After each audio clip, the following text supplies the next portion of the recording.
साबिक वजीर वो बीआरएस रुकन असेंबली हरीश राव ने कहा कि रेवंत रेड्डी ने साबिक सरपंचों को 1 रुपया भी नहीं दिया।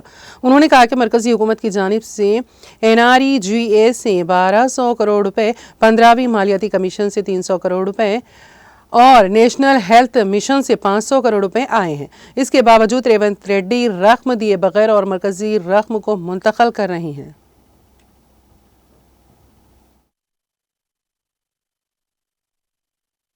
ప్రభుత్వం వచ్చిన తర్వాత సర్పంచ్లకు ఒక్క రూపాయి కూడా బిల్లు ఇస్తలేడు.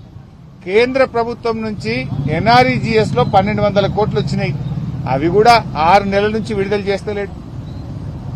15వ ఆర్థిక సంఘం నుంచి 300 కోట్ల రూపాయలు వచ్చినాయి.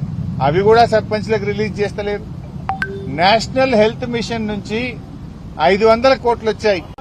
ఆ డబ్బులు కూడా ఇవాళ గ్రామ పంచాయతీలకు విడుదల చేయకుండా తానిచ్చే పైసలు ఇవ్వడం లేదు. ఢిల్లీ నుంచి వచ్చిన డబ్బులు కూడా డైవర్ట్ చేస్తా ఉన్నాడు. ఇలా సర్పంచులు ఆత్మహత్యలు చేసుకునే పరిస్థితి వచ్చింది.